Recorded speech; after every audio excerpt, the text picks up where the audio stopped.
మీ మోకాల నొప్పులకు ఎటువంటి సర్జరీ లేకుండా ఎపియాన్ పెయిన్ క్లినిక్ అందిస్తున్న అత్యాధునిక చికిత్స.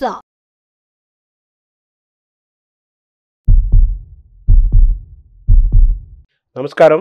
మనతో పాటు డాక్టర్ ఎల్వి గంగాధర శాస్త్రి గారు ఉన్నారు. గంగాధర శాస్త్రి గారు అనగానే భగవద్గీత గుర్తుకొస్తుంది. భగవద్గీతని తన సహజమైన గాన విధానంలో అందరికీ తెలియజేస్తూ దాదాపు 2 దశాబ్దాల పైనుంచి అంకితమై ప్రపంచవ్యాప్తంగా తన జీవితాన్ని పునీతం చేసుకుంటూ అటువంటి గంగాధర శాస్త్రి గారిని అడిగి మానసిక ఆరోగ్యము, శారీరక ఆరోగ్యము, ఆధ్యాత్మికత, సంగీతం ద్వారా ఎటువంటి ఆరోగ్యాన్ని పొందవచ్చు, ఎలా ఆరోగ్యాన్ని పొందవచ్చు, ఇటువంటి విషయాలు విశేషాలన్నీ తెలుసుకునే ప్రయత్నం చేద్దాం. నమస్కారం సార్.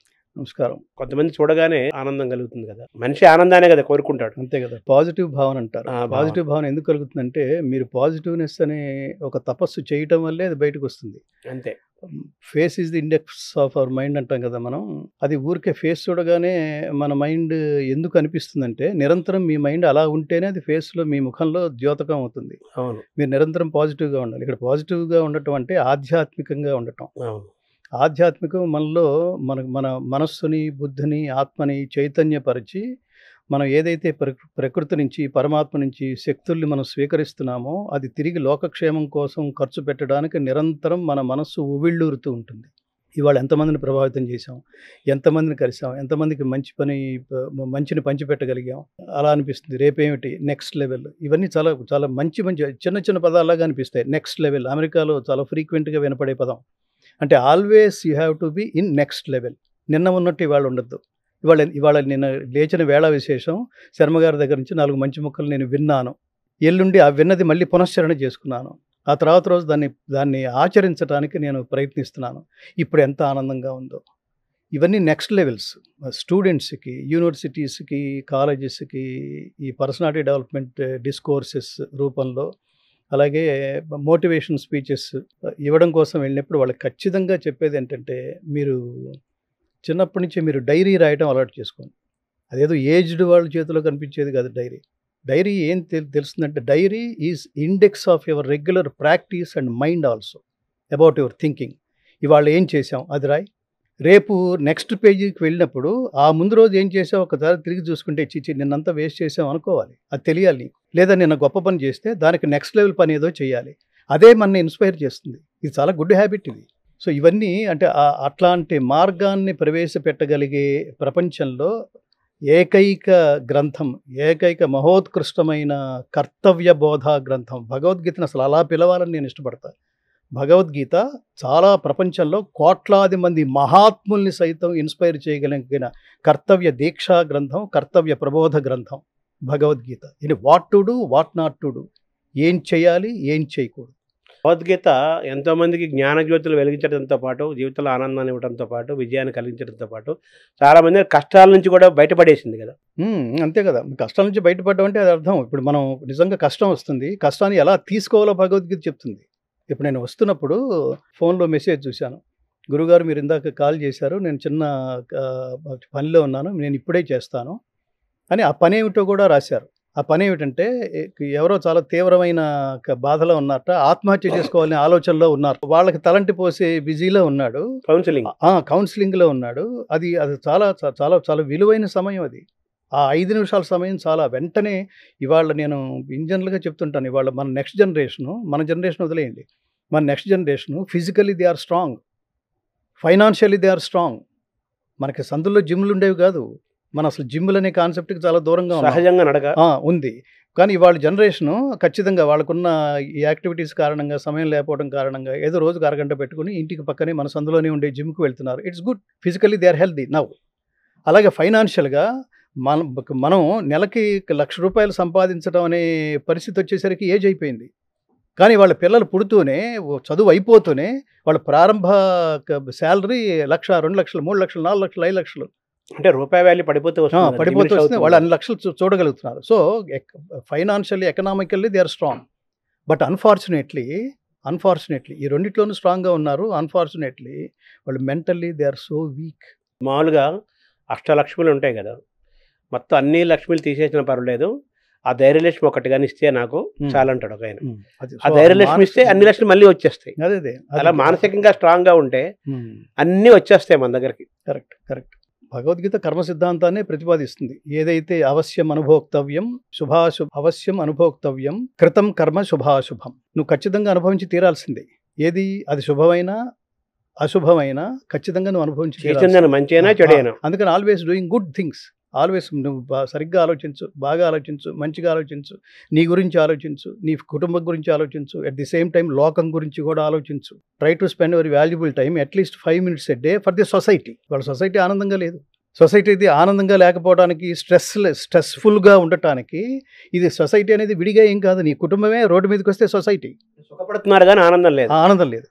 సో డబ్బు సుఖాన్ని ఇస్తుంది కానీ శాంతినివ్వదు. అదే చెప్తుంది గీత. సో ఇందులో కర్మణో హ్యపి బోద్ధవ్యం, బోద్ధవ్యం చ వికర్మణః, అకర్మణశ్చ బోద్ధవ్యం, గహనా కర్మణో గతిః, గహనా కర్మణో గతిః. చాలా గొప్ప శ్లోకం. నా కాన్సెప్ట్ ఏంటంటే భగవద్గీత సంస్కృతంలో ఉంటుంది. మనకు ఒక మొక్కు కూడా అర్థమై చావదని ఫీల్ అవుతూ ఉంటాం. మన భాష కాదు. ప్రభుత్వాలు కూడా అలాగే చేసేసినాయి కదా. అది ఇంకో దురదృష్టం. వాళ్ళ ప్రియారిటీలు వేరు. సంస్కృతం తీసేశారు, తెలుగు కూడా తీసేశారు. ఇంగ్లీషే ప్రపంచం అన్నట్టుగా జనాలకి నువ్వు బయటకు వచ్చి మాట్లాడే అందులో తప్పులేదు. ఏం మాట్లాడాలంటే ఇప్పుడు మీరు ప్రపంచంతో సంభాషించడానికి న్యాయం లేరా, ఇంగ్లీషు తప్పనిసరిగా మీరు నేర్చుకోండి అని చెప్పడంతో పాటు ఈ రూలర్స్ ఎవరైతే ఉన్నారో, ఈ రాజులు ఎవరైతే ఉన్నారో, ఈ ముఖ్యమంత్రులు ఎవరైతే ఉన్నారో ఇది చెబుతూ నాన్న మన మాతృభాషను మాత్రం ఖచ్చితంగా మీరు మర్చిపోకండి. మీరు వీలైనంత వరకు మన వేదికల మీద మాట్లాడుతున్నప్పుడు తెలుగులోనే మాట్లాడండి, ఇంట్లో తెలుగులోనే మాట్లాడండి అని తెలుగుని ప్రోత్సహిస్తున్న మంత్రులు ఎక్కడ కనిపిస్తున్నారా? రాజ్యాలు ఎక్కడ కనిపిస్తున్నాయా? ఇంకా దురదృష్టం, నాకు చాలా వేదికల మీద ఉన్నప్పుడు, ఈ సోషల్ మీడియా చూస్తున్నప్పుడు నాకు చాలా నేను తెలుగు రాష్ట్రంలో పుట్టానా, ఇక్కడ పుట్టినందుకు నాకు నేనే చేదరించుకుంటూ ఇంత అసహ్యకరమైన రాష్ట్రంలో పుట్టామా, వీళ్ళకి అసలు జాతి లేదు, భాష లేదు, నేల మీద గౌరవం లేదు అనిపిస్తుంటుంది. ఎప్పుడు అంటే వీళ్ళు అసెంబ్లీకి వచ్చి, జాగ్రత్తగా వినండి, అసెంబ్లీకి వచ్చి చాలామంది తెలుగులో ప్రమాణం చేస్తారు. అది కూడా నత్తినెత్తిగా కూడా బలుకుంటూ. ఎంత దురదృష్టం అండి. మీరు పాలకుల తెలుగు రాదా, మీకు మాతృభాష రాదా? ఎలా గౌరవించాలి మిమ్మల్ని? భాషను బట్టి కూడా గౌరవించాల్సింది. ఇంకొకళ్ళు ఏం చేస్తారంటే ఇంగ్లీష్ అద్భుతంగా వచ్చండి, అది కూడా అది రాదు. అవి ఆ జోకులు కూడా చూస్తున్నాం మనం. ఇది కాక కొంతమంది అసెంబ్లీలో ఎవరైతే తెలుగు రాష్ట్రం అసెంబ్లీలో ఎవరైతే ఇంగ్లీష్లో ప్రమాణ స్వీకారం చేస్తున్నారో దండించండి వాళ్ళని. వాళ్ళు ఏం చేయాలో అర్థం కాదు నాకు. ఇట్లా చేయలేస్తుంది. ఎట్లాగే మాతృభాషని, మాతృభూమిని, మాతృదేశాన్ని, మాతృ సంస్కృతిని దీన్ని గౌరవించేవాడు కదా నిజమైన దేశభక్తుడు. మీరేంటారా కనీస స్పృహ కూడా లేకుండా బతికేస్తున్నారు ఏమిట్రా అని అడగాలనిపిస్తుంది. మీరా మా నేత, నేను ఎలా గౌరవించాలి? అసెంబ్లీ సాక్షిగా నమస్కారం సార్ అంటుంటే యా అంటాడు. అసెంబ్లీ సాక్షిగా అట్లా తెలుగు తప్పులు మాట్లాడినా, తెలుగులో సరిగ్గా మాట్లాడలేకపోయినా, తెలుగు పట్లే నీకు మమకారం లేదు, తెలుగు వాళ్ళ పట్ల ఎలా ఉంటుంది నీకు? సో అట్లా కర్మణోహ్యపి బోద్ధవ్యం, బోద్ధవ్యం చ వికర్మణః, అకర్మణశ్చ బోద్ధవ్యం, గహనా కర్మణో గతి. కర్మ సిద్ధాంతాన్ని బోధించే భగవద్గీత కర్మ 3 విధాలని చెప్తోంది. ఆ 3 విధాల్లో మొదటి కర్మ, కర్మ వికర్మ అకర్మ. కర్మణశ్చ బోద్ధవ్యం. కర్మ అంటే ఏమిటంటే నీ ప్రపంచానికి ఏదైతే నీ వల్ల ఉపయోగం ఉందో, ఏదైతే వేదోక్తమైన కర్మలు మాత్రమే కర్మలని చెప్పబడుతున్నాయని వేదం ప్రతిపాదిస్తోందో ఆ కర్మలు చేస్తేనే అది పరమాత్మ కర్మగా భావిస్తాడు. ఏది పడితే ఆ పనులన్నీ చేసి ఇవన్నీ కర్మల కింద లెక్క. నువ్వు గోక్కున్నా, నువ్వు గిల్లుకున్నా, నువ్వు తుమ్మినా ప్రతిదీ కర్మ. ఇవి జంతువులు కూడా చేస్తాయి. కర్మలు వేరు, కర్మ వేరు. సో అంటే ఏ కర్మ చేయటం వల్ల, ఏ పని చేయటం వల్ల లోకం క్షేమంగా ఉంటుందో, పరమాత్మ ఏ శక్తులైతే నీకు ఇస్తే దాన్ని కర్మగా మార్చి లోకక్షేమం కోసం, అంతా ఆనందంగా ఉండటం కోసం దాన్ని కేటాయిస్తావో అది కర్మ. రెండవది నిషిద్ధమైన కర్మ. అంటే ఏ కర్మలు చేయటం వల్ల లోకం అశాంతిగా ఉంటుందో, ఏ కర్మ చేయటం వల్ల నీకు లోకానికి ఉపయోగం ఉండదో, ఏ కర్మ చేయటం వల్ల నువ్వు వెళ్ళిపోయిన తర్వాత కూడా ప్రజలు నిన్ను గుర్తుపెట్టుకునే అవకాశం లేదో అలాంటి కర్మ అకర్మ. ఇంకా వికర్మ అంటే ఇంకా అసలు పూర్తిగా వాడు ఏం పని చేయడు అనమాట, బద్ధగస్తుడి స్థితి. అలాంటి వాళ్ళు కూడా కొంతమంది ఉంటారు. మహానుభావులు ఏమంటారంటే వాడు పని చేయకుండానే అవన్నీ లేదా టైం బాగుంటే, అదృష్టం బాగుంటే అవన్నీ మన దగ్గరకు వస్తాయి. లేకపోతే నువ్వెంత కష్టపడ్డా అది నీకు కలిసి రాదు, ఎంత కష్టపడ్డా అది నీకు ఫలించదు అని మాట్లాడుతుంటాడు. సో అట్లాంటి వాటి జోలికి వెళ్లకుండా నిరంతరం కర్మే చెయ్యాలి అంటే శ్రీకృష్ణ పరమాత్మ జాతికి స్పష్టంగా చెప్పింది. నాకు ఈ త్రిశులోకేషు కించన అంటాడు. ఈ 3 లోకాల్లో నేను పొందదగింది కానీ పొందవలసింది కానీ నాకేది లేదు. అయినా సరే నేను కర్మని చేస్తూనే ఉన్నా. ఎందుకంటే నాలాంటి వాడే కర్మని ఆచరించకపోతే నన్ను పరిశీలిస్తుంటారు కదా, నన్ను అబ్జర్వ్ చేస్తుండేవాళ్ళు. అంతటి వాడే కర్మను ఆచరించినప్పుడు మనం ఎందుకు ఆచరించాలి అని నన్ను ఫాలో అయ్యి సర్వనాశనం అయ్యి తత్ఫలితంగా కాలచక్రం మొత్తం సర్వనాశనం అవుతుంది, కాల గతి మారిపోతుంది. అందుకని లోక శ్రేయస్సు కోసం లోక సంగ్రహమేవాపి సంపశ్యన్ కర్తుమర్హసి, లోకక్షేమం కోసం నేను కర్మలను ఆచరింపజేస్తున్నాను, నువ్వు కూడా అలాంటిది చెయ్యి. కాబట్టి అర్జున, నువ్వు ఇప్పుడు లోకక్షేమం కోసం ధర్మాన్ని నిలబెట్టవలసిన ఆవశ్యకత, నీ మీద బాధ్యత ఎంతైనా ఉంది. అందుకని డూ యువర్ డ్యూటీ సిన్సియర్లీ. నువ్వు క్షత్రుడివి, నీ ధర్మం యుద్ధం చెయ్యి ధర్మాన్ని స్థాపించడం కోసం. ఇక్కడ వాళ్ళకి వీళ్ళకి మధ్య అక్కడ నిలబడి తండ్రులు, తాతలు, గురువులు, మేనవాళ్ళు, సోదరులు, మనవాళ్ళు, మిత్రులు, సన్నిహితులు, శ్రేయోభిలాషులు, హితైషులు, ఇన్ని డిజిగ్నేషన్స్ ఇస్తావా? వాళ్ళందరి డిజిగ్నేషన్ వనుకుని డిజిగ్నేషన్ కాదు. యుద్ధరంగంలోకి వచ్చిన తర్వాత వాళ్ళందరి డిజిగ్నేషన్ ఒకటే. ఆ డిజిగ్నేషన్ ఏమిటంటే వాళ్ళు సైనికులు, అంతే. ఇది జరుగుతున్నది యుద్ధం. ఈ ఇద్దరు డిజిగ్నేషన్ పేరు వాడికి వీడు, వీడికి వాడు శత్రువులు. ప్రతిపక్షం అంటాం చూడండి, ఇక్కడ స్వపక్షం, ప్రతిపక్షం, ఇంతే తప్ప ఇక్కడ పేర్లేం లేవు. వృత్తి ధర్మం నిర్వర్తించాలి, అంతే, నిర్వర్తించాలని చెప్పారు. అది అందుకని మనం చాలా మంచి శ్లోకాన్ని గుర్తు చేసుకున్నందుకు ఆనందంగా ఉంది. కర్మ వికర్మ అకర్మ కర్మ చేయకుండా ఉండటం. పవన్ కళ్యాణ్ ప్రత్యేకంగా మీరు ఒక సభలో మీరు ఉన్నారని రావటం, తర్వాత మీరంటే కూడా చాలా ఇష్టం ఆయనకి. ఆయన ఇప్పుడు ఈ సనాతన ధర్మము పట్ల ఆయన కూడా మాట్లాడుతున్నారు, దాని గురించి ఎక్కువగా ఆయన చర్చ చేస్తున్నాడు కదా. పవన్ కళ్యాణ్ మీరు మొత్తం టోటల్గా మీ అనుబంధంలో కానీ ప్రస్తుతం ఉన్న వాతావరణంలో కానీ పవన్ కళ్యాణ్ మీరు ఏమంటారు, ఎలా చూస్తారు? పొలిటికల్ ఫీల్డ్ ఈ నేను విశేషంగా గుర్తించి ఆదరించింది, లేదా నామకే వాస్తే ఏదో ఇది ఆధ్యాత్మిక వేదిక కాబట్టి 4 ఆధ్యాత్మిక మాటలు మాట్లాడి వెళ్ళిపోవడం అనే జనరల్ తంతు పొలిటీషియన్స్లో చూస్తున్నాం.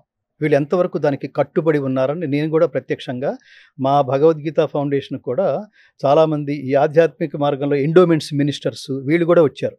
ఎవరు ₹1 భగవద్గీతని ప్రచారం చేయటం కోసం మనం వెళ్తున్న మార్గంలో అనేక రకాలైన ఆర్థిక ఇబ్బందులు ఎదుర్కొంటున్నామని చెప్పినా కూడా స్పందించిన మహాత్ముడు కానీ స్పందించిన గవర్నమెంట్ కానీ లేదండి.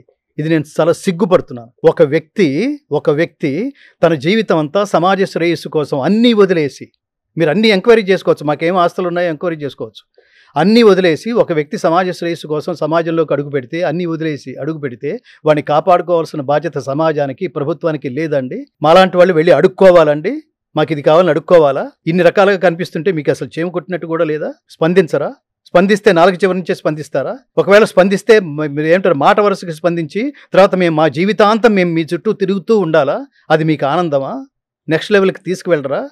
అట్లాంటి వాతావరణంలో పవన్ కళ్యాణ్ అనే ఒక గ్రేట్, ఒక కమిటెడ్ వ్యక్తి. అతనుకున్న పిచ్చ మామూలు పిచ్చ కాదు. నేను ఆల్రెడీ చెప్పాను, పిచ్చ అంటే తపస్సు అని అర్థం. వాడికి పాటలు పిచ్చి, వాడికి నాటకాలు పిచ్చి, వాడికి సినిమాలు పిచ్చి, అంటే వాడికి అది తప్ప వేరే ఆసక్తి లేదు. అదే వాడికి జీవితంగా బతుకుతున్న వాడినే మనం పిచ్చి అని మాట్లాడతాం. పిచ్చి అంటే తపస్సు అని అర్థం. ఇక్కడ ఇతను ప్రాక్టికల్గా నేను ఎందుకు అతనితో కనెక్ట్ అయ్యానంటే, నేను నా ఆస్తిని, ఆదాయాన్ని, సర్వస్వం భగవద్గీతకి నా భార్య పర్మిషన్ కూడా లేకుండా ఏమైనా ఏమన్నా అనుకుంటే ఏమవుతుందో తెలియదు. కానీ తను ఏం అనుకోలేదు. నా భార్య అర్చన తను ఏమి అనుకోకపోవడం వల్ల, ఇంకా పైగా తన చేతుకున్న గాజులు కూడా పెట్టి నిన్ను ప్రోత్సహించడానికి సిద్ధంగా ఉన్నాను, డబ్బు లేనప్పుడు నువ్వు ఏమంటారు ఇబ్బంది పడకండి అనే స్థితిలో ఉండటం వల్ల ఇది పూర్తయింది. Hats off to the God, great. ఇక్కడ అట్లా నీ చుట్టూతా నువ్వెంత సంపాదించావో అదంతా ప్రజల కోసం ఖర్చు పెట్టడానికి, త్యాగం చేయడానికి సిద్ధంగా ఉన్న ఒక మినిస్టర్ని నా పదవీ కాలంలో ఎంత వెనకేసుకున్నాను అని ప్రతి ఒక్కళ్ళలోనూ కదా. ఇతనేంటి అలా ఉన్నాడేంటి? ఇంకా అసలు అది ఏ స్థితికి వెళ్ళిందంటే జనాలు గుర్తించగా అతను ఎక్కడో పాపం ఒక చోట సప్రెస్ అయ్యి, కనీసం ఈసారైనా నన్ను అసెంబ్లీకి పంపించండి రా, నాకు అసలు కళ్ళ నీళ్ళు వచ్చేసినాయి. అసెంబ్లీకి పంపించమంటే ఇతను ఏదో 4 స్టిల్స్ దిగడం కోసం కాదు కదా. అతని అంతరాత్మ, అతను ఏదో doing something good to the people. Vivekananda అంటాడు, నిజమైన శాశ్వతమైన ఆనందం అంటే మన వల్ల ప్రయోజనం పొందిన వాళ్ళ కళ్ళల్లో కనిపించే ఆనందం చూసి ఆనందించటమే నిజమైన శాశ్వతమైన ఆనందం. వ్యక్తిగా ఉన్నప్పుడు అతను కొంతే చేయగలడు, ఎంత చేసినా 100 కోట్ల, 200 కోట్ల, 1000 కోట్ల అంతవరకే చేయగలడు. ఒక వ్యవస్థలోకి వెళ్ళిపోయిన తర్వాత, రాజకీయం అనే ఒక పవర్ఫుల్ వ్యవస్థలోకి వెళితే అది అన్లిమిటెడ్ చాకరీ, పెద్ద చాకరీ అది. ఈ సినిమాలో ఉండే సెన్సిటివిటీ, అడుగడుగున మడుగులొత్తే సినిమా ఇండస్ట్రీలో ఉండి ఆ భోగాలు అనుభవించే వ్యక్తికి ఇట్లాంటి డైవర్షన్ ఏంటి? అది దైవేచ్ఛ ఉంటే తప్ప, దైవానుగ్రహం ఉంటే తప్ప. నేను అందుకని చెప్తాను, నాన్ ఋషి కురుతే కావ్యం నా విష్ణు పృథివీపతి. విష్ణువంశ లేకపోతే మీకు నాన్ ఋషి కురుతే కావ్యం, ఋషి కాకపోతే సత్కావ్యాలు రచించలేడు, గంధర్వాంశ లేకపోతే గాయకుడు కాలేడు, అందగాడు కాలేడు, దైవాంశ లేకపోతే అన్నదానం చేయలేడు, విష్ణువంశ లేకపోతే ప్రభువు కాలేడు. సో పవన్ కళ్యాణ్ ప్రభువు, విష్ణువంశ ఉన్నవాడు. అలాంటి వాడి నోట్లోంచి సనాతన ధర్మం ఒక పాయింట్ ఆఫ్ టైంలో సనాతన ధర్మం అని పెట్టి ఉలిక్కిపడ్డా. నేను కొండకచో సనాతన ధర్మం తెలిసి మాట్లాడుతున్నాడా తెలియక మాట్లాడుతున్నాడా? అందులోకి ఎప్పుడు వెళ్ళిపోయాడు ఇతను? ఈ ఇంత చాలా పెద్ద సముద్రం, అది జ్ఞాన సముద్రం సనాతన ధర్మం అంటే. అలా అనుకున్నవాడిని సనాతన ధర్మం కోసం I wanted to do something అంటే, నేను ఆ మధ్యన ఎక్కడో ఒక కార్యక్రమంలో నేను ఎక్కడో మిస్ అయ్యాను, ఆయన కలవడం ఎక్కడో మిస్ అయ్యాను. ఆ రోజు నేను ఆయనకి చెప్దాం అనుకున్నా, సనాతన ధర్మం ఏమిటి, అది నిలబడాలంటే ప్రభుత్వం తరఫు నుంచి మీరు చేయాల్సింది ఏమిటి. అది నేను మన విలువైన సుమన్ టీవీ ద్వారా నేను వారికి చెప్దాం అనుకున్నా, పవన్ కళ్యాణ్ గారు చెప్దాం అనుకున్నా. పవన్ కళ్యాణ్ గారు, మీరు కారణ జన్మలు, నిత్య జీవితంలో రణజన్ములు, నిరంతరం ఫైటింగే. ఈ కారణ జన్మలో మీ నోట్లోంచి పరమాత్ముడు సనాతన ధర్మం అనే పదం ఉపయోగించాడంటే అలా ఉపయోగించిన తర్వాత కొన్ని కోట్ల మంది ఇంటర్నెట్లోకి వెళ్ళి సనాతన ధర్మం ఉన్నాడేంటి పవన్ కళ్యాణ్ గారు, ఏమిటి దాని మీనింగ్ ఏమిటి అని ఈ కొత్త జనరేషన్ వీళ్ళకి అసలు తెలియదు కదా, సెర్చ్ చేయడం మొదలెట్టారు. ఈ సెర్చింగ్ ఆ పదానికి కొన్ని కోట్లు, అంత ప్రభావితం ఉన్న, అంత శక్తిమంతుడు అతను. నీకు దీర్ఘ జీవితం కావాలా, దివ్య జీవితం కావాలా అని అడిగితే శంకరాచార్య చెప్తాడు, ఆయన 32 ఏళ్ళకి వెళ్ళిపోయాడు, చేయాల్సింది మొత్తం ప్రపంచానికి చేసి వెళ్ళిపోయాడు. అలాంటి దివ్య జీవితం గడపగలిగే శక్తి పవన్ కళ్యాణ్ గారికి ఇచ్చినట్టుగా నేను ఫీల్ అయ్యా. ఇక్కడ సనాతన ధర్మం అంటే రెండు చాలా విలువైన పదాలు, చాలా రెండు పవర్ఫుల్ పదాలు. సనాతనం అంటే నిత్యమైంది, శాశ్వతమైంది అని అర్థం, మార్పు చెందందని అర్థం. ఒకడు ఆశ కలిగిందా, అప్పుడు విశ్వాసం కలుగుతుందా పవన్ కళ్యాణ్? ఖచ్చితంగా. ఇది నేను లెట్ మీ కంప్లీట్. సో ఈ సనాతనం అంటే శాశ్వతమైంది, ఎవ్వరు నశింప చేయలేరు. నహన్యతే హన్యమానే శరీరే, చంపబడేది శరీరమే కానీ ఆత్మ కాదు అని పరమాత్మ ఎలా అయితే చెప్తున్నాడో, అలా ఈ ధర్మాన్ని ఎవ్వడూ నశింప చేయలేడు.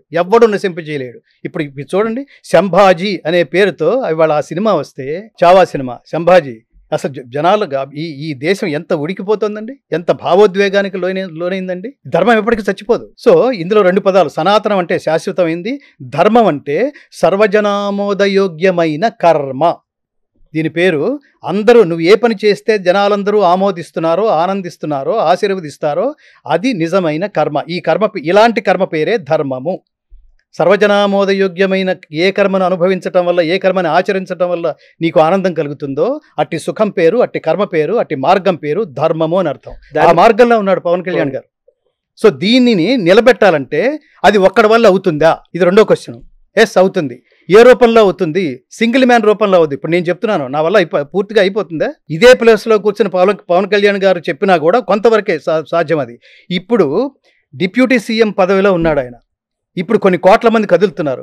కదిలిన వాళ్ళని ఇప్పుడు చెప్పండి, మేము సగం దూరంలో ఉన్నాం, ఇంకెక్కడికి వెళ్ళాలి, ఎక్కడికి తీసుకెళ్తున్నారు చెప్పమంటే ఆయన దగ్గర సమాధానం రెడీగా ఉండాలి, దానికోసం సిలబస్ రెడీగా ఉండాలి. ఈ ప్రయాణంలో మీరు పవన్ కళ్యాణ్తో కలిసి వర్క్ చేస్తారా? సనాతన డెఫినెట్గా పిలవమనండి. మాలాంటి వాళ్ళు లక్షల మంది లైన్లో ఉంటారు, ఆయన పక్కనే ఉంటారు. ఎందుకంటే మేము ఒక దైవం కోసం ఎదురు చూస్తున్నాం, ఒక శాసకుడి కోసం ఎదురు చూస్తున్నాం, ఒక సరైన పాలకుడి కోసం ఎదురు చూస్తున్నాం, ఒక ధర్మవర్తనుడి కోసం ఎదురు చూస్తున్నాం. సో ఆయనకి చెప్పాలనుకుంటుంది ఏంటంటే, దీన్ని ఉద్యమంలాగానే కాకుండా సనాతన ధర్మానికి ఎక్కడ గ్లాని కలిగినా అక్కడ తీవ్రమైన శిక్ష ఉండాలి. ఇది పవన్ కళ్యాణ్ గారు నోట్ చేసుకోవాలి ప్రభుత్వం నుంచి. నేను ఎప్పుడు చెప్తుంటాను, సనాతన ధర్మం మీద ఎవడో ఇష్టం ఉన్నట్టు మాట్లాడాడు. అసలు ముందు తిరుమల తిరుపతి దేవస్థానం నుంచి ఎప్పుడైనా మీరు ఖండన వెలువడిందా అండి? దేవీ దేవతల విగ్రహాలు పడగొట్టేశారు.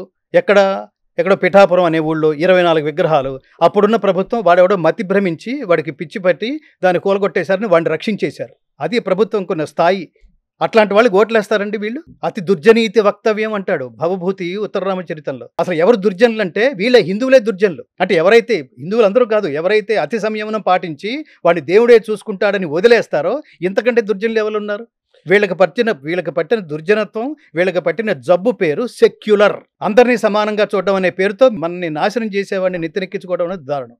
దీన్ని ఏం చేస్తారంటే, ప్రధానంగా మీ భగవద్గీత ఫౌండేషన్ ప్రధానమైన లక్ష్యం ఏదైతే పెట్టుకుందో దాన్ని దయచేసి మీరు రూల్గా పాస్ చేయండి. దానికి కూడా ఒక ఆలంబన ఉంది, దానికి కూడా ఒక రెఫరెన్స్ ఉంది. అదేంటంటే, గుజరాత్ ప్రభుత్వం ఏ రకంగా అయితే, ఇంకా మీరు ఎంక్వైరీ చేయండి, చాలా చోట్ల గుజరాత్ ప్రభుత్వం, కర్ణాటక ప్రభుత్వం వీళ్ళెలా అయితే భగవద్గీతని సిలబస్లో జాయిన్ చేశారో, ఎవడండి అడిగేది? నీ దేశపు జ్ఞాన భాండాగారాన్ని కాపాడుకుంటే ఈ దేశంలో ఉన్న మిగతా మతస్థులు హర్ట్ అవుతారా? Let them go, let them quit. అంటే పవన్ కళ్యాణ్ మీరు కోరేది ఏంటి? సిలబస్లో పెట్టమంటారు? ఖచ్చితంగా భగవద్గీతని రాబోయే రోజుల్లో మిగతా ప్రభుత్వాలు, మిగతా రాష్ట్రాలు చేసినట్టుగా దీన్ని భగవద్గీతని 5వ తరగతి నుంచే, అట్లీస్ట్ 5వ తరగతి నుంచే సిలబస్లో పెట్టండి. వాళ్ళకి శ్లోకాలు నేర్పించండి. మాలాంటి వాళ్ళు చెప్తారు, మిగతా మతాల వాళ్ళు ఎవరైనా ఇది మతాన్ని బోధిస్తోంది కదా అని ఎవరన్నా మాట్లాడితే వాళ్ళకు కూడా సమాధానం చెప్పేట్టుగా, లేదా వాళ్ళ చేత ప్రశ్నించబడని రీతిలో, ఉదాహరణకి యద్యదాచరతి శ్రేష్టస్తత్తదేవేతరో జనః సయత్ ప్రమాణం కురితే లోకః తదనువర్తతే.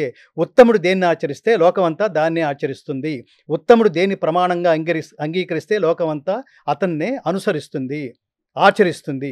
కాబట్టి నువ్వు జీవితంలో ఫస్ట్ నాన్న ప్రపంచమంతా నిన్ను చూసి ఇన్స్పైర్ అయ్యే స్థాయిలో నువ్వు ఉత్తముడిగా ఎదగాలి అని చెప్పే ఈ శ్లోకం, ఇది మతం అండి? ఎవడండి మతం అంది? భగవద్గీత అంతా ఇదే మాట్లాడుతుంది. కర్మణ్యేవాధికారస్తే, నీ డ్యూటీ సిన్సియర్గా చేయి. ఆ సిన్సియర్గా చేసిన డ్యూటీని లోకం కోసం చెయ్యి. అందరి కళ్ళల్లో ఆనందం చూడు. పనింటే ఇదిరా నాన్న, స్వార్థం మానేసి చెయ్యి.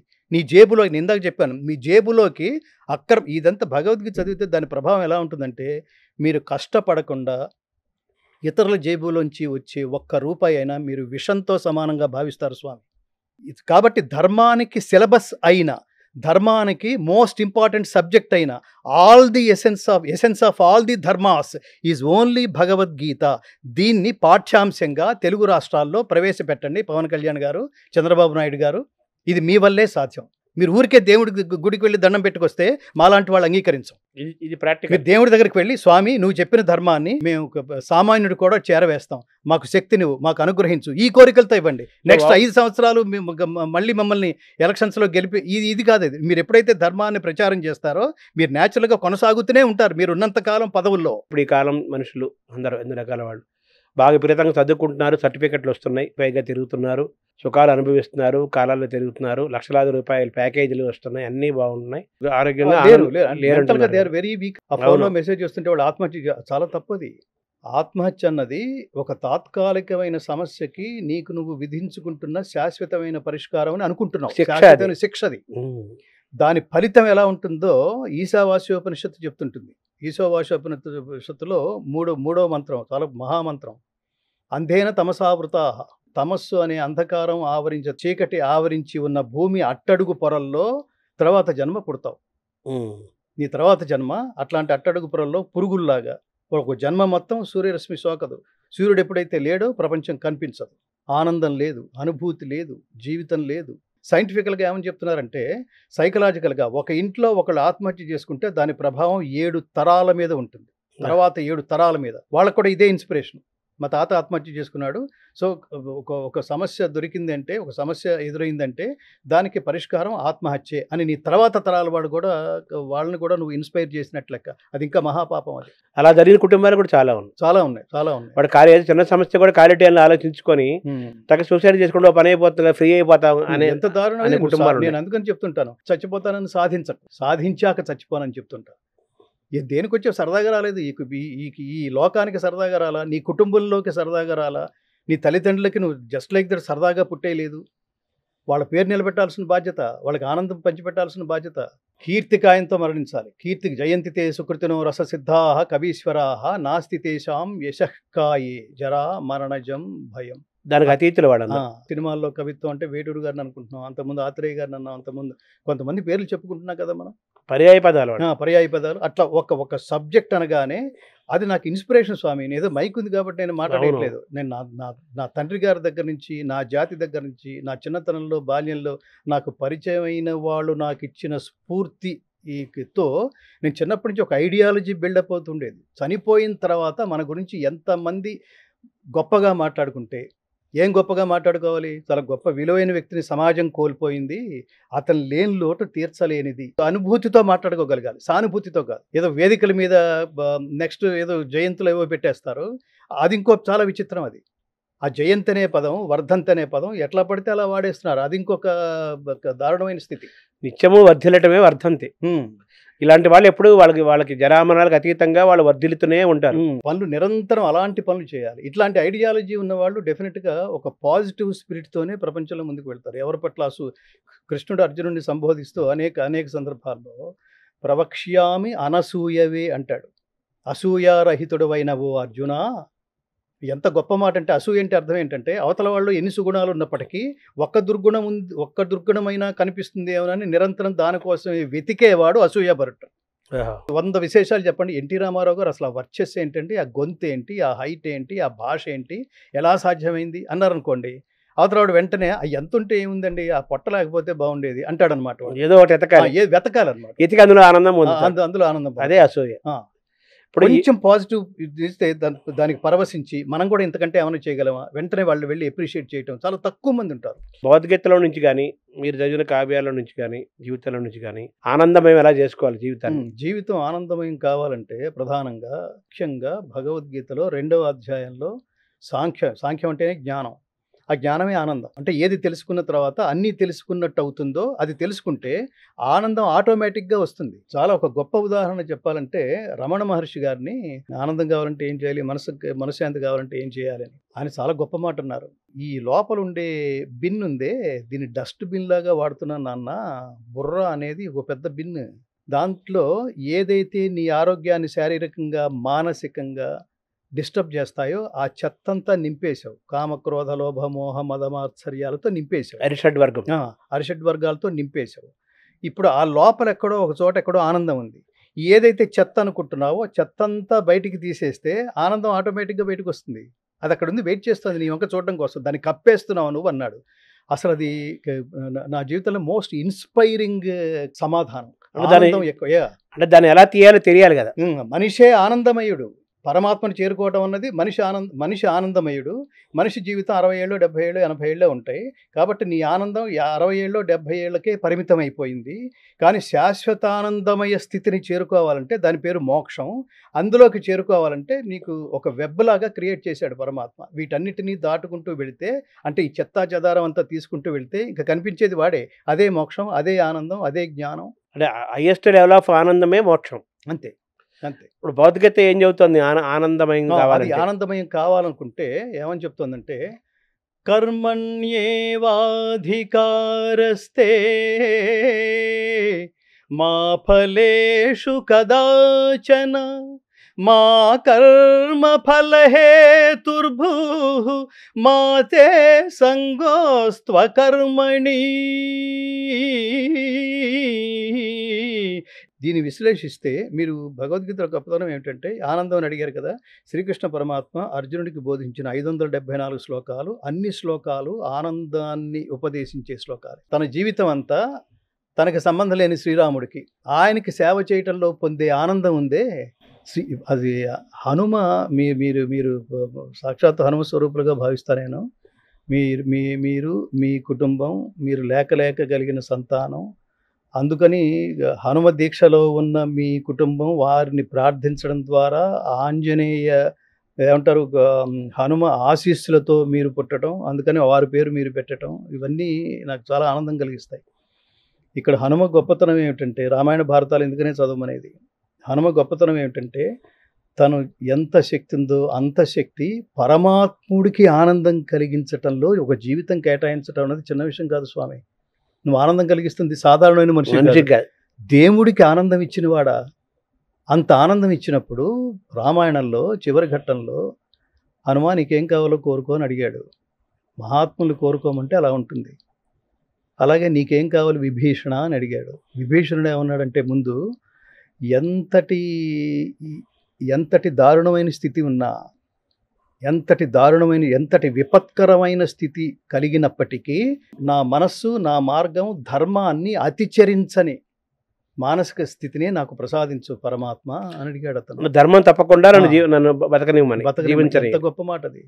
నీకేం కావాలని అడిగాడు. నాకు ఇది కావాలని ఏం లేదు నాకు పరమాత్మ, నాకు నీ పాద కమల సేవయు నీ పాదార్చకులతోటి నెయ్యము అంటే, అప్పుడు ఆయన అన్నాడు, నా చరిత్ర భూమి మీద ఉన్నంత వరకు నువ్వు చిరంజీవిగా వర్ధిల్లుదువుగాక. నా నామము, నా స్మరణ, నా చరితము ఈ భూలోకంలో ప్రసారం అవుతున్నంత కాలం నువ్వు చిరంజీవిగా వర్ధిల్లుగాక. అదే ఎత్ర ఎత్ర రఘునాథ కీర్తనం తత్ర తత్ర. కృతమస్తుగా. ఉమ్. ఖచ్చితంగా ఈ అక్కడ రోజు స్మరణ కూర్చుంటున్నాడు. జరుగుతున్నప్పుడు విశేషంగా హనుమ ఇక్కడే ఉంటాడని నాకు అది ఏమంటాడంటే మొత్తం భగవద్గీత సారాంశం అంతా ఈ ఒక్క శ్లోకంలో ఉంటుంది అని అనిపిస్తుంది. ఏది ఉమ్. ముట్టుకున్నా అలాగే అనిపిస్తుంది. అదే అదే. ఒక పని చెయ్యి. ఆ పని ఎలా చేయాలి? త్రికరణ శుద్ధిగా చెయ్యి. త్రికరణ శుద్ధిగా పని చేసే పని ఎలా చేయాలి? స్వార్థరహితంగా చెయ్యి, నిష్కామంగా చెయ్యి, దాని ఫలితాన్ని పరమాత్మకు అర్పించే విధంగా చెయ్యి. ఈ స్వార్థమా అసలు ఇంతకంటే గొప్ప డిస్క్రిప్షన్ ఉందా? ఎవరైతే నీకు ఈ శక్తిని పని కర్మను ఆచరించే శక్తిని ఇచ్చాడో దీని ఫలితం కూడా ఆ పరమాత్మకే వదిలిపెట్టు. అటాచ్మెంట్, నేను నాది అనే అటాచ్మెంట్ వదిలిపెట్టు, నేను అనే అహంకారం వదిలిపెట్టు, నాది అనే అటాచ్మెంట్ వదిలిపెట్టు. అలా జీవించిన వాడు ఆంజనేయ స్వామి కదా. ఖచ్చితంగా వీళ్ళే మనకి అలా చేసిన వాళ్ళు చాలా మంది ఉన్నారు. వాళ్ళల్లో హనుమ కూడా ప్రధానమైన వాడు. కొంతమంది చెప్తారు చూడండి, ఎంత బాగా పాడారండి, ఎంత బాగా పనిచేశారండి, ఎంత బాగా ఈ ప్రాజెక్ట్ చేశారండి అని చెప్తుంటే all this credit goes to God only. నాదేం లేదు నాయన, అంతా నాదే అనుకుంటే నిన్న అద్భుతంగా ఆలోచించావు, ఇవాళ ఆలోచించలేకపోయావేమిటి? నిన్న నువ్వు చేసిన పనికే సక్సెస్ వచ్చింది, ఇవాళ నువ్వు చేసిన పనికి సక్సెస్ రాలేదేంటి? నిన్న గొప్ప సినిమా తీసావు, అది హిట్, ఇవాళ అదే వ్యక్తి తీసిన సినిమా ఫ్లాప్ ఏంటి? అంతా నువ్వే అయితే ఎప్పుడు హిట్ ఇవ్వాలి కదా. అంటే నీ చేతిలో ఏం లేదని అర్థం. అందుకనే ఈ వేద మంత్రాలన్నీ ముఖ్యంగా ఉపనిషత్తులన్నీ చివరన శాంతి మంత్రాలతో ముగుస్తాయి. ఓం శాంతి శాంతి శాంతి. ఎందుకు ఒకసారి శాంతి చాలు కదా, 3 సార్లు ఎందుకు అన్నాడు? అంటే అది ఆధ్యాత్మికము, ఆది దైవికము, ఆది భౌతికము. శాంతి ఆరోగ్యకారకం కదా సమాజానికి, మనిషికి, విశ్వం మొత్తానికి. అంతే అందుకనే పృథ్వీ శాంతి, ఆపశాంతి, తేజోశాంతి, వాయు ఆకాశ శాంతి. అంటే నువ్వు ఒక్కడవే కాదు, నువ్వు ప్రకృతిలో you are one of the creatures అంతే. అందుకనే సకల చరాచర ప్రాణికోటి అని మాట్లాడతాడు పరమాత్మ. కోట్లాది జీవరాశుల్లో నువ్వు ఒక్కడివి. అయితే ఏంటంటే పరమాత్మను గుర్తించి గ్రహించి చేరుకోగలిగే జ్ఞానం మనిషి ఒక్కడికే ఇవ్వటం వల్ల మహాత్ములందరూ చెప్తున్నారు కదా, నువ్వు మళ్ళీ కొత్తగా ఏం రీసెర్చ్ చేయక్కర్లేదు. జంతువునాం నరజన్మ దుర్లభం. కాబట్టి నువ్వు జంతువువే. అలాంటి జంతువుల్లో నరజన్మ అత్యంత దుర్లభం. ఎంతో తపస్సు చేసి, ఎంతో సుకృతం ఉంది. కాబట్టి knowing your self is a greatest education. నీ గొప్పతనం ఏమిటో నువ్వు తెలుసుకో. కానీ ఆ మనిషి ఎక్కువ తప్పులు చేస్తున్నాడు కదా. అదే తెలియక మనిషి ఎందుకు తప్పు చేస్తున్నాడంటే, ఇది ఎవడు చూశాడులే, ఇది ఎవడు అడిగాడులే, అడిగినప్పుడు చూసుకుందాంలే, అడిగినప్పుడు చూసుకోవడానికి అసలు ఏమీ ఉండవు, అప్పటికి అకౌంట్ అయిపోయింది.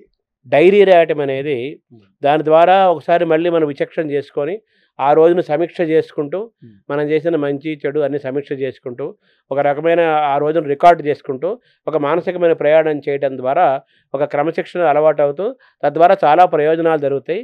ఆ డైరీ అంటే ఏదో చివరిలో రాసేది కాదు, మనకు రాయటం వచ్చినప్పటి నుంచి డైరీ ఆలోచనలన్నీ పెట్టుంటే చాలా మంచిది. మీరు ఒకసారి డైరీ తీసి చూడండి. డైరీ అంటే అర్థం ఏంటంటే, మీరు మీ జీవితంతో మాట్లాడుకోవటం, మీరు మీ జీవితంతో తొంగి చూసుకోవటం, మీరు మీ జీవితం అనే భూత భవిష్యత్తు వర్తమాన కాలాలతో మీ జీవితాన్ని ఒకసారి విశ్లేషించుకుని, నేను ఏం చేశాను, ఏం చేయాలి, ఏం చేయలేకపోయాను, ఇంకా చేయాల్సింది మిగిలి ఏముంది, ఎప్పటికప్పుడు మీరు రోజు చూసుకుంటున్నప్పుడు మీకు ఒక డెఫినెట్గా ఇన్స్పిరేషన్ ఉంటుందండి. అంటే ఈ క్రమంలో మనిషి నిద్ర లేచినప్పటి నుంచి అనుకునేంత వరకు జరిగే ఆ దైనందిన చర్యలో బ్రహ్మముహూర్తంలో లేవమంటారు. అవును. ఏంటి దాని యొక్క ప్రత్యేకత? దాని ప్రత్యేకత ఏంటంటే, మీరు ఈ జనరల్ సైంటిఫికల్ దీంట్లో మనం మాట్లాడదాం. మీరు తెల్లవారుజామునే లేచి సూర్యోదయాన్ని వీక్షించడం వల్ల కలిగే అనిర్వచనీయమైన అనుభూతి, ఆనందం, ఏమంటారు ఆరోగ్యకరమైన ఆలోచనలు, మీరు లేస్తూ ఏం చేస్తారో దాని ప్రభావం రోజంతా ఉంటుంది. సో లేస్తున్నప్పుడు ఆరోగ్యకరంగా లేస్తే, అందుకని చెప్తారు start the day with God, end the day with God, fill the day with God, this is the way to God.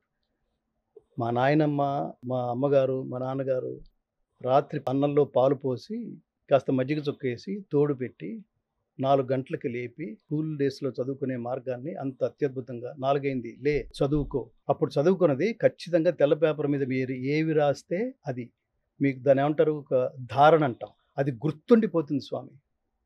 అలా ఏం చేసినా గుర్తుండిపోతుంది. లేస్తూనే దైవ ధ్యానంతో గడిపి, లేస్తూనే దైవ మందిరంలో గడిపి, లేస్తూనే దైవంతో అనుబంధం ఏర్పరచుకుంటూ, దాని ప్రభావం ఎలా ఉంటుందంటే డే అంతా మీరు తెలిసి అబద్ధం ఆడరు, తెలిసి దుర్మార్గం చేయరు, అక్రమంగా ₹1 అవతలవాడి జేబులోంచి మీ జేబులోకి వేసుకోవడానికి సాహసించరు.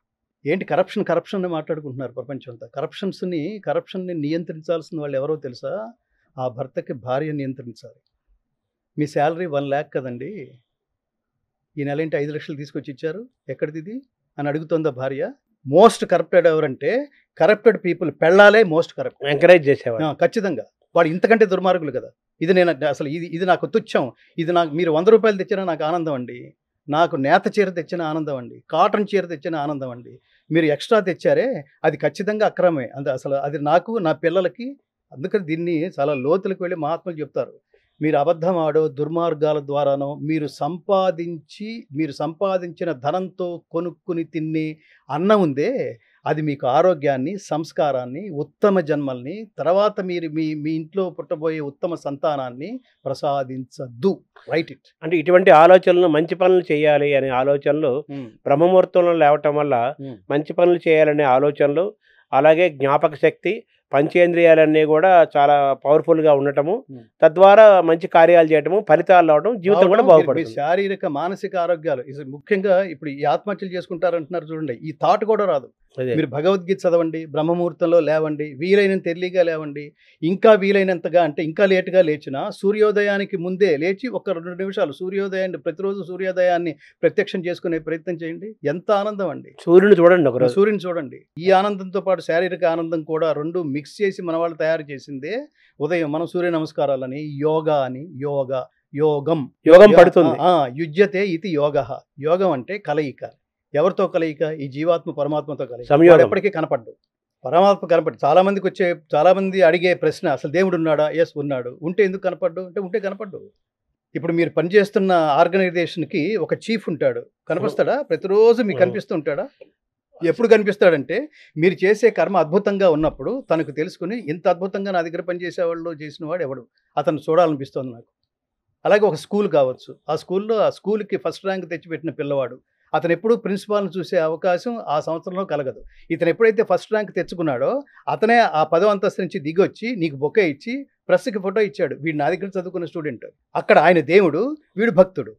ఇక్కడ వీడు జీవుడు, వాడు పరమాత్మ. ఇప్పుడు వాడు కూడా అంత తేలిగ్గానే దొరుకుతాడా? ఎప్పుడు కనిపించాలో అప్పుడు కనిపిస్తాడు. ఖచ్చితంగా ఎవరికి కనిపించాలో అడిగి. నేను అందుకని చెప్తుంటాను, God gives you what you deserve, not what you Dzire. దేవుడు కోరికని బట్టి ఇవ్వడు, అర్హతను బట్టి ఇస్తాడు. అట్లాగే నీకున్న అర్హత ఏమిటో నువ్వు ప్రూవ్ చేసుకోవాల్సిన అవసరం ఉంది. వాడొచ్చి కనిపించి వాడు ప్రూవ్ చేసుకోవడం ఏమిటి? నేను దేవుణ్ణని పరమాత్మ వచ్చి ప్రూవ్ చేసుకుంటాడా?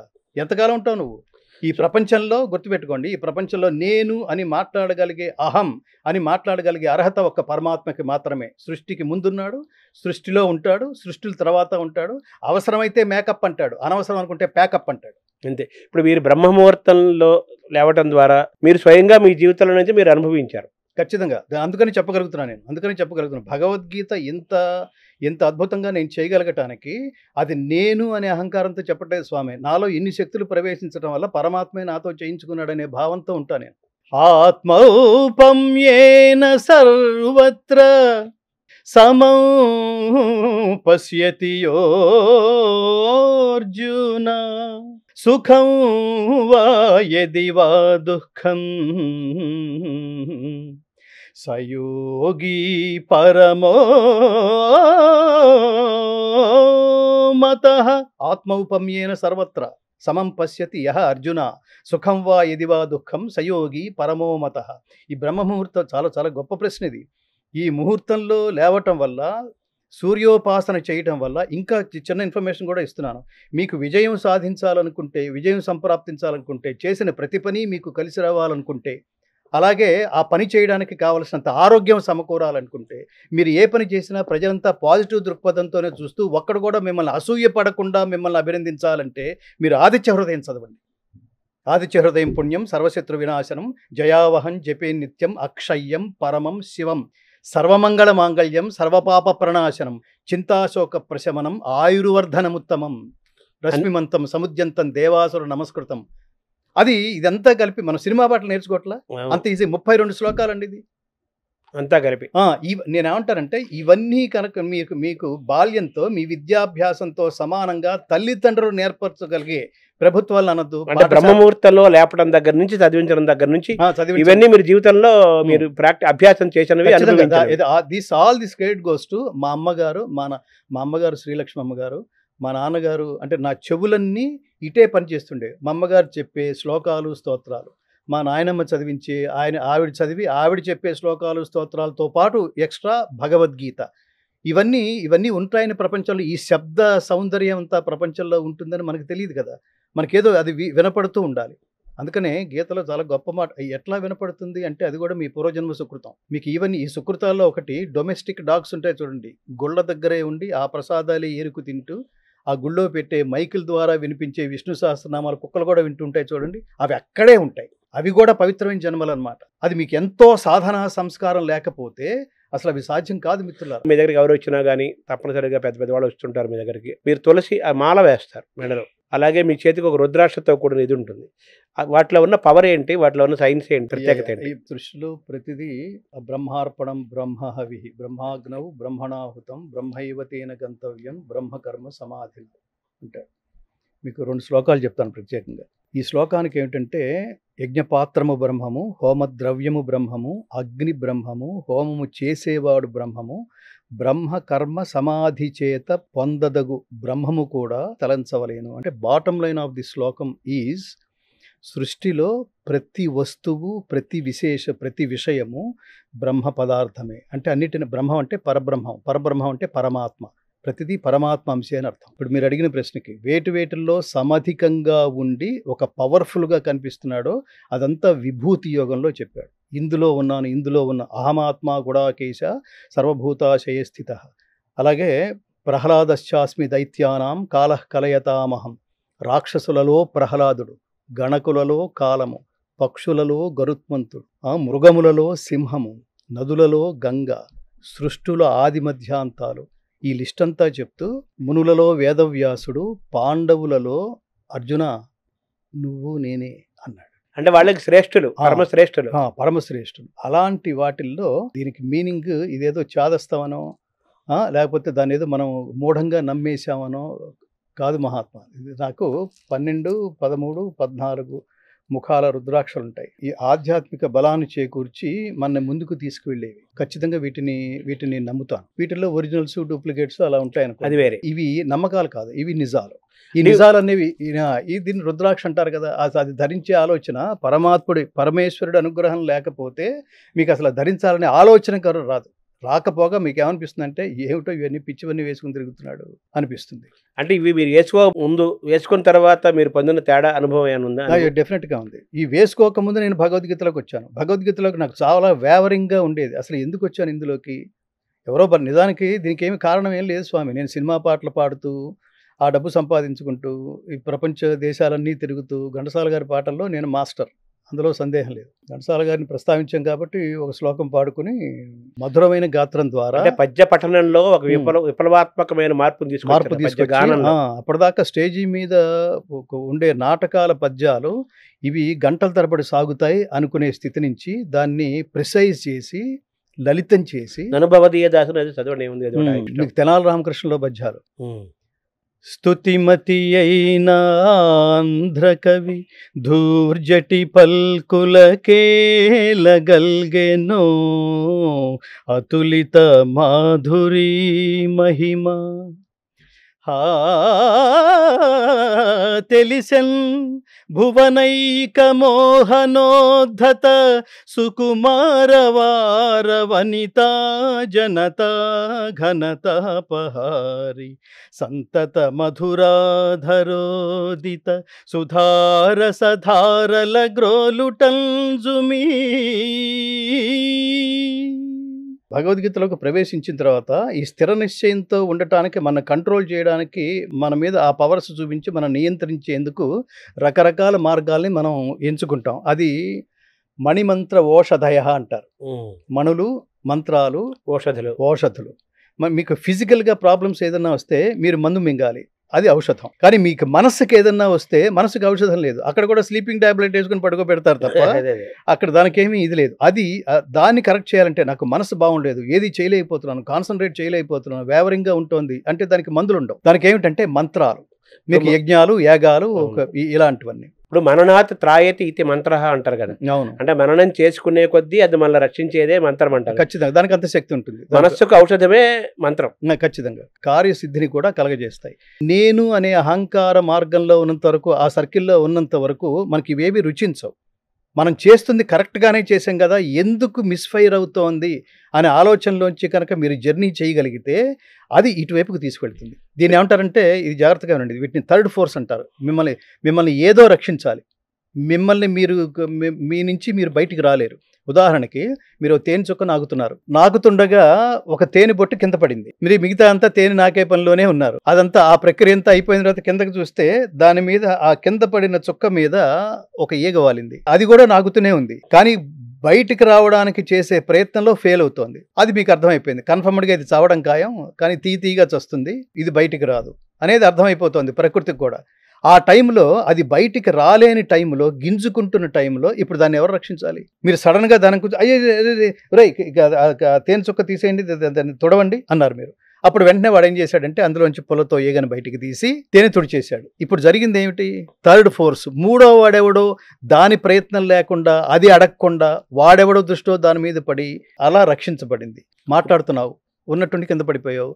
అప్పుడు ఎవరో మన కెమెరామెన్లే తీసుకెళ్ళాలి, మన ఇంటి పక్కన వాళ్ళే తీసుకెళ్ళాలి.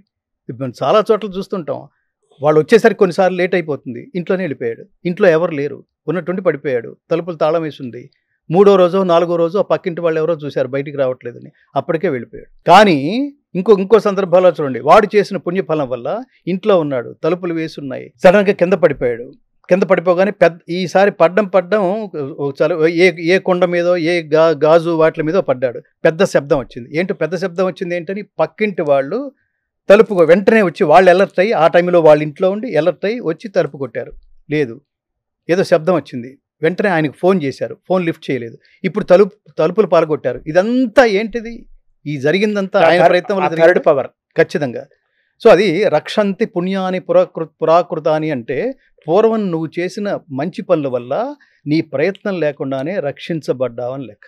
అట్లా భగవద్గీత అనే మార్గంలో నేను వేవరింగ్లో ఉన్నప్పుడు, నేను చేస్తుంది కరెక్టేనా, నాకేంటో తెలియట్లేదు, ఇది చేసుకుంటూ వెళుతున్నాం, ఎన్ని సంవత్సరాలు పడుతుందో తెలియదు, ఎప్పటికి రిలీజ్ అవుతుందో తెలియదు, ధనం నా దగ్గర లేదు, ఉన్నదంతా అయిపోయింది, ఆస్తి అంతా హరించుకుపోయింది, ఇంకా ఎవరో పెడితే తప్ప ఇది పూర్తి కాదు, ఎవరిని అడగలేము.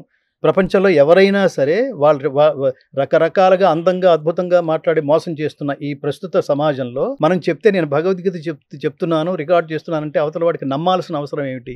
నన్ను కూడా దొంగలాగానే ట్రీట్ చేస్తాడు కదా. ఇప్పుడు ఈ దశలో నేను ఎవరిని అడగలేను కదా. ఇట్లా హ్యూమిలియేట్ అవుతున్నప్పుడు రక్షించినవి ఇవి. ఎవరో మహానుభావుడు చూస్తాడు, ఎక్కడో ఇంటర్వ్యూ చూస్తాడు, కనెక్ట్ అవుతాడు, వస్తాడు, వర్క్ అంతా చూస్తాడు. మీరు కంగారు పడకండి శాస్త్రి గారు, దీనికి నేనున్నాను. అట్లాగే ఈ నవయుగ కన్స్ట్రక్షన్స్ ఆయన తెలుగు భగవద్గీత విడుదల కావడానికి ఆ మహాత్ముడు విశ్వేశ్వరరావు గారు.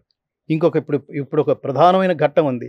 ఇదైతే అసలు ఇంకా దారుణమైన ఒక స్థితి, అది నేను ఇప్పుడు ప్రస్తుతానికి చెప్పలేను. కానీ దీన్ని కూడా ఈ రుద్రాక్షలు అలా రక్షించుకుంటూ వచ్చామేమో. ఈ ఒక రుద్రాక్షను కాదు, ఈ రుద్రాక్షలు కావచ్చు, ఒక 4-5 తులసిమాల కావచ్చు, రుద్రాక్షలు కావచ్చు, నిరంతరం భగవద్ ధ్యానం కావచ్చు. అంటే ఇవి ఎవరిచ్చారు సార్ ఇవన్నీ? ఇది నేనే, అంటే ఈ రుద్రాక్షలు కూడా ఏమిటంటే, ఏది పడితే అది మీరు దొరికింది కాబట్టి ధరించుకోకూడదు. అవును, మీ జాతకాన్ని బట్టి, మీ time of birth, place of birth, date of birth, ఇవన్నీ తీసుకుని మీ జాతకం వేసి, ఆ జాతకంలో నక్షత్రాలు ఏ పొజిషన్స్ ఉన్నాయో చూసి, రెండోది మీకేం కావాలో తెలుసుకుని ఏం కావాలనుకుంటున్నారో, మీరు బిజినెస్ మ్యాన్, మీ సంకల్పం, మీరు బిజినెస్ మ్యాన్ కావాలనుకుంటున్నారా, ఆధ్యాత్మిక మార్గంలో ఉండాలనుకుంటున్నారా, అశాంతిగా ఉన్నారా, ధనం కావాలా, ఇలాంటివన్నీ ఈ రెండింటికి మ్యాచ్ చేసి సూచిస్తారు. మళ్ళీ వాళ్ళు కరెక్ట్గా ఉండాలి. వాళ్ళు మళ్ళీ ఆధ్యాత్మిక వాళ్ళు ఏంటంటే ఇండోనేషియా రుద్రాక్షలని, నేపాల్ రుద్రాక్షలని ఉంటాయి. నేపాల్ రుద్రాక్షకి శక్తి ఎక్కువ, ఆ భూమి మీద పండిన రుద్రాక్షకి శక్తి అమితమైంది. అలాగే ఈ మెడలో ఇవి తులసి, అవి మీ దగ్గరకు వచ్చినప్పుడు అందరికి మెడలో నేను తులసి మాల వేస్తాను. తులసి కృష్ణుడికి సంకేతం. తులసి దళం, తులసి అయిన బృందావనం అన్నాం కదా, బృంద అంటే తులసి. ఏంటి సార్ దానిలో ఉన్న విశిష్టత? పవిత్రమైన ప్లాంట్స్లో అది అతి పవిత్రమైంది. అది ఆక్సిజన్, చాలా గొప్ప ఆక్సిజన్ రిలీవరు. సో అది వేసుకుంటాం ద్వారా మనం, అంటే చివరికి మన తులసి నీళ్లు, తులసి తీర్థం క్లైమాక్స్, చివరికి శ్రీకృష్ణ పరమాత్మ కూడా మీకు రుక్మిణీదేవి ఒక తులసి దళం వేయడం వల్ల ఆ భక్తితో, పత్రం పుష్పం ఫలంతో, ఆయన ఊరికే స్పీచెస్ ఇచ్చేవాడు కదా కృష్ణుడు. భలే మాట్లాడు, అందంగా మాట్లాడు, అద్భుతంగా మాట్లాడతాడు, ఆచరణీయంగా మాట్లాడతాడు. ఏది చెప్పటం వల్ల లోకం దాన్ని అనుసరిస్తే వాడి జన్మ సార్థకం అయిపోతుందో అది మాత్రమే చెప్తాడు. ఇప్పుడు భారతదేశం అనేది ఒక పుణ్యభూమి, జ్ఞానభూమి, ధర్మభూమి అని అంటుంటారు మన వాళ్ళు. అలాగే ఎన్నో దేవాలయాలు, ఎన్నో పుణ్యక్షేత్రాలు ఉన్నాయి. ఈ దేశంలో తప్పనిసరిగా మన ఈ దేవాలయానికి మనిషి ఈ భూమిలో పుట్టినవాడు తప్పనిసరిగా ఈ దేవాలయాలకు వెళ్ళాలి అని అనిపించిన వాటిలో మీ దృష్టిలో ఏమేమి ఉన్నాయి, మీరు వెళ్ళారు అటువంటివి? నేను చాలా దేవాలయాలకు వెళ్ళాను. 2006 దాటిన తర్వాత నా దేవాలయ సందర్శన ద్వారా నేను పొందిన సంతృప్తి వేరు. దానికి ముందు క్యాజువల్గా ఏదో స్నేహితులతో వెళ్ళటం, అమ్మా నాన్నలతో వెళ్ళటం, చిన్నప్పుడు మా నాయనమ్మ వాళ్ళతో వెళ్ళటం, ఇది వేరు. మీరు ఒక దశ దాటిన తర్వాత ఏమిటంటే దేవాలయంలో నిరంతరం అక్కడ చేసే వేద సహిత, మంత్ర సహిత పూజాది కార్యక్రమాల ద్వారా మీరు ప్రతిష్ఠించిన విగ్రహంలో ఉండే శక్తి ఆ ఊరు మొత్తానికి దర్శించిన ప్రతి వ్యక్తికి చేరుతుంది. దీన్ని వైబ్రేషన్ అంటాం మనం. తరంగాలు, ఆధ్యాత్మిక తరంగాలు, భక్తి తరంగాలు, పరమాత్మకి ఉన్న ప్రకృతి తరంగాలు, ప్రకృతి అంతా వ్యాపించి ఒకచోట నిక్షిప్తమై ఉన్నట్టు. అంటే ఎంతటి సమస్యల్లో మీరు అందుకనే చూడండి, తిరుమల వెళ్తే చాలామంది భక్తులు అక్కడ దాకా మామూలుగానే ఉంటారు, రకరకాల కబుర్లు మాట్లాడుకుంటూ ఉంటారు. మధ్యలో ఎవడో గోవింద అని అరిస్తే వీడు కూడా అరుస్తూ ఉంటాడు అందులో కలిగి. అని ఒక్కసారి పరమాత్మ దగ్గరికి వెళ్ళిపోగానే వెక్కి ఏడుస్తుంటారు చూడండి. గర్భగుడిలోకి వెళ్ళగానే ఏంటది, వెంటనే అక్కడికి వెళ్ళి స్వామిని ఆలింగనం చేసుకోవాల్సిన అనిపించడం ఏంటి, అవుట్ బర్స్ట్ అయిపోవడం ఏమిటి, ఆయనే మాట్లాడేది, ఆయన అలాగే నిలబడి ఉన్నాడు. మహానుభావుడు రాస్తాడు, నీ ముందరే నిలిచిన వేళ కనులు మూసి తిని ఎందుకని అంటే బంధించిన నీ సుందర రూపం జారిపోవునేమోనని. స్వామివారిని హృదయం నిండా ప్రతిష్ఠించుకోవాలంటే మనం కళ్ళు మూసుకోకూడదు, కళ్ళు తెరిచే పరమాత్మని అలా ప్రింట్ తీసుకోండి, జెరాక్స్ తీసుకోండి. ఇప్పుడు ఇంకో తీరే చెప్తారు, మనం ఆయన చూడాలి, ఆయన మనల్ని చూడాలి. ఆయన మనల్ని చూడాలంటే చాలా క్వాలిఫికేషన్స్ ఉండాలి. ఆ క్వాలిఫికేషన్ ఏమిటో చెప్తున్నాడు.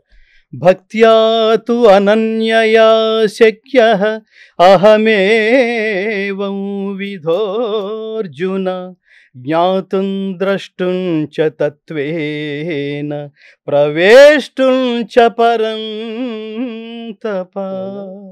మానవుడికి ఉండాల్సిన క్వాలిఫికేషన్స్ ఏముంటే నువ్వు అనుగ్రహిస్తావు మీ దగ్గర రావాలంటే అంటే అన్నాడు అనమాట. వేద యజ్ఞ దాన తపశ్చర్యాది పుణ్యకర్మల చేతను దర్శింప శక్యముగాని ఈనా విశ్వరూపమును మనుజలోకమున నీవు తప్ప మరెవ్వరును దర్శింపలేదు.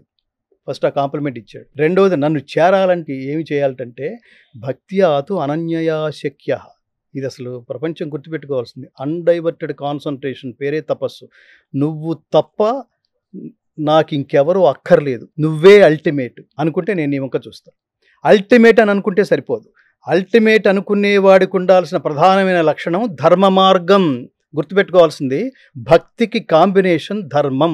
తిరుమల వెళ్ళి వందల కొద్ది కోట్లు హుండీలో వేసి ఇది దిగి వెళ్ళి నమస్కారం చేసి అవన్నీ నేనే వేసాను. Are you satisfied? ఇంకేమైనా కావాలంటే కల్లోకి వచ్చి చెప్పు, నేను అవి కూడా వేస్తాను అంటే అట్లా వాడికి అసలు ఇవన్నీ పత్రం పుష్పం ఫలంతో ఏమంటున్నాడు. నీకు భక్తి లేకుండా డబ్బు ఇస్తే వాడేం ఫైనాన్షియల్ ప్రాబ్లమ్స్లో లేడు. పరమాత్మ నీలో ఉన్న ధర్మగుణాన్ని చూసే నీకు ఇవ్వాల్సింది ఇస్తాడు.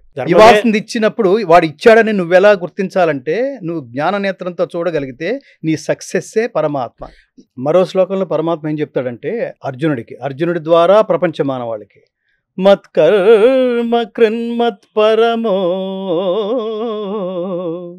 మద్భక్త సంగవర్జితః నిర్వైర సర్వభూతేషు యస్స మామేతి పాండవా పాండవా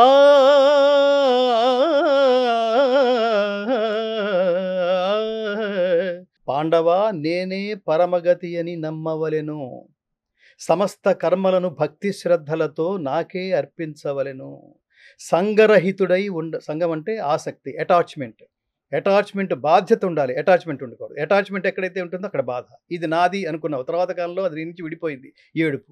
అది నీ పిల్లలైనా, సమాజమైనా, నువ్వు కొనుక్కున్న వస్తువైనా, భోగ వస్తువైనా, నువ్వు సంపాదించుకున్న ఆస్తి అయినా, తర్వాత కాలం లేకపోతే ఏడుపే. అంతవరకే అది. అంటే మీరు ఇంతగా శ్రీకృష్ణుడి యొక్క అనన్యమైన భక్తితో మీరు ఆ భగవద్గీతను ఆచరిస్తున్న క్రమంలో ఆ భగవద్గీత కోసమే మీరు కష్టపడుతున్నారు, కృషి చేస్తున్నారు, చాలా జరుగుతుంది. 9 గంటల భగవద్గీతకు ఇక్కడ చాలా ఒక చిన్న విషయం అండి, అంటే సందర్భం వచ్చింది కాబట్టి. భగవద్గీత కోసమే కష్టపడ్డం అంటే యాజ్ ఏ సింగర్ మనం చనిపోయిన తర్వాత మన శవం దగ్గర మూగేవాళ్ళు ఏమనుకుంటారు, వీడు ఏమన్నా సరదాగా వచ్చిపోయాడా, తిరిగి లోకానికి ఏదైనా ఇచ్చిపోయాడా, అవును ఊరికి చచ్చిపోయాడా, అవును ఇలా అనుకుంటారా? లేకపోతే ఇట్లాంటి విలువైన వ్యక్తిని ఈ స్ఫూర్తి తీసుకుని మరికొంతమంది ఎదగాల్సినంత స్ఫూర్తి ప్రపంచానికి ఇచ్చిపోయాడని నమస్కరించాలా? కోట్ల మంది రాజులు పరిపాలిస్తే కొంతమంది పేర్లు మాత్రమే గుర్తుపెట్టుకున్నాం ఏమిటి? ఇవాళ ఇప్పుడు నిజంగా చరిత్ర తవ్వుతుంటే సంభాజీ, శివాజీ వెళ్ళిపోయిన 395 సంవత్సరాల తర్వాత ఇవాళ ఆయన జయంతి జరుపుకుంటున్నామా? ఎంత గొప్పవాడై ఉంటాడండి. ఈ తలుచుకునే లిస్టులో మన పిల్లల్ని తయారు చేయలేమా? నేను తల్లులకి చెప్తోంది అది. భగవద్గీత ద్వారా ఏదో భగవద్గీత నేను నేర్చుకున్నాను, నేను పాడేశాను, ఆ పాడేసింది అయిపోయింది. అది వెనకటి రోజు నారాయణ రెడ్డి గారు చెప్పినట్టు ఎంతసేపు వెనక చేసేసాను, ముందు ఏం చేయాలో ఆలోచించు, అప్పుడు రేపేం చేయాలో ఆలోచించు, ఇవాళ ఏం చేస్తున్నావు ఆలోచించు. మనం చేసేసాం, మొన్న అయిపోయింది. అది నెక్స్ట్ చేయాల్సింది ఏమిటి? నేను ఆ పాయింట్ దగ్గరే భగవద్గీత పాడడంతో అయిపోలేదు, పాడడంతో ఆపేస్తే ఇది కూడా సంపూర్ణంగా శవాల దగ్గర పెట్టేయడానికి మన వాళ్ళు రెడీగా ఉంటారు. కాదురా నాయన, అక్కడ పెట్టకూడదు. ఎందుకు పెట్టకూడదు అంటే సహేతుకంగా చెప్పాలి. ఇది కర్తవ్య బోధన. అయినా మన పిల్లలకి ముందు ముఖ్యంగా తల్లిదండ్రులు పిల్లలతో మీ విలువైన సమయాన్ని గడపండి. ఎలా గడపాలంటే ఈ దేశం గొప్పదనం గురించి చెప్పండి, తల్లిదండ్రుల గొప్పదనం గురించి చెప్పండి, మాతృదేవోభవ అంటే చెప్పండి, పితృదేవోభవ అంటే చెప్పండి, అసలు వీళ్ళు దేవుళ్ళు ఎలా అయ్యారో చెప్పండి. తైత్తరీయ ఉపనిషత్తు వీళ్ళని దేవుళ్ళుగా ఎందుకు ప్రస్తావించిందో చెప్పండి. ఎందుకు దేవుళ్ళతో కంపేర్ చేసే మాతృదేవోభవ ఎందుకైంది అంటే తల్లికి దేవుడికి ఇవ్వడమే తెలుసు, తీసుకోవడం తెలియదు. అందుకని తల్లి దేవత. తండ్రి కూడా పిల్లలకి ఇవ్వడమే తెలుసు. నేను నా శాలరీ అంతా, నా సంపాదన అంతా నీకోసమే తగలపోసాను, నువ్వు పెద్దవాడమైన తర్వాత తిరిగి నాకు అదంతా ఇచ్చేయాలి రోయ్ అని ఎప్పుడన్నా అడుగుతాడా? అందుకని ఆయన కూడా ఇవ్వటమే తెలుసు, ఆయన కూడా దేవుడే. ఇలా చెప్పండి అని చెబుతూ స్కూల్స్లో చెప్పట్లేదు. హిందూయిజం పాడైపోయింది, అది సర్వనాశనం అయిపోయింది. ప్రభుత్వాలు కాదు, ముందు తల్లిదండ్రులు గుర్తించండి. హడావిడిగా ఉండకండి, రోజంతా బిజీగా ఉండకండి. వాళ్ళు బతికేదో వాళ్ళు బతుకుతున్నారు, స్కూల్కి వెళ్తున్నారు, కాలేజీకి వెళ్తున్నారు, ఫ్రెండ్స్తో తిరుగుతున్నారు, బర్త్డేలు చేసుకుంటున్నారు.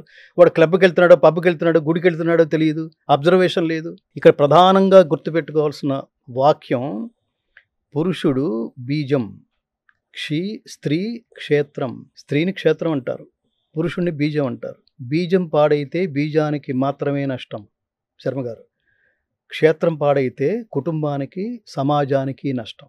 ఏ రకంగా నష్టమో ఇవాళ దురదృష్టవశాత్తు మనం సోషల్ మీడియా చూస్తున్నాం. మనకు ముందు ఒక రిఫరెన్స్ చెప్పుకున్నాం, ఝాన్సీ లక్ష్మీబాయి అన్నాం. స్త్రీ అంటే ఎవరంటే ఝాన్సీ లక్ష్మీబాయి అన్నాం.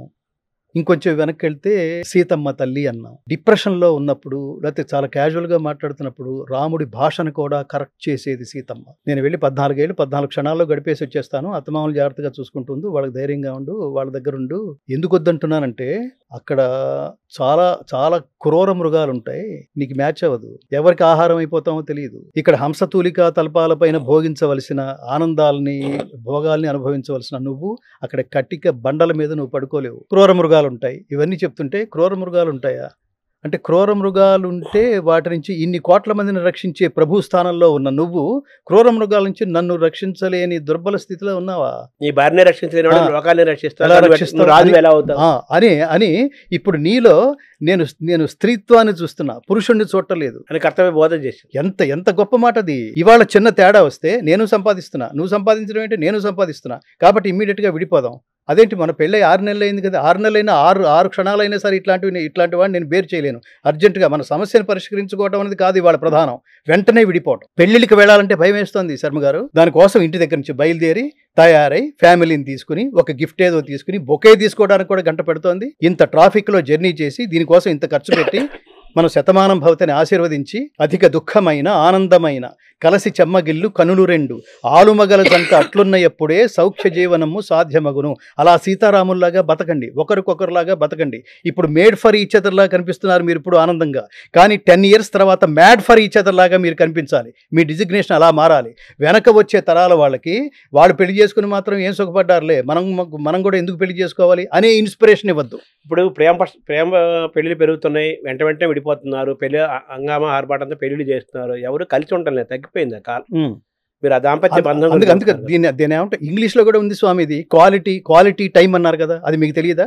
క్వాలిటీ టైం మీరు ఒకరి కోసం ఒకరు గడుపుతున్నారా? పెళ్ళయిన తర్వాత మీరిద్దరు భార్యాభర్తలైన డిజిగ్నేషన్స్తో బతకండి, స్నేహితులైన డిజిగ్నేషన్స్తో బతకండి. భార్యాభర్తలు అంటే ఒకళ్ళు ఎక్కువని ఒకళ్ళు తక్కువని ఈ ఈగోలు.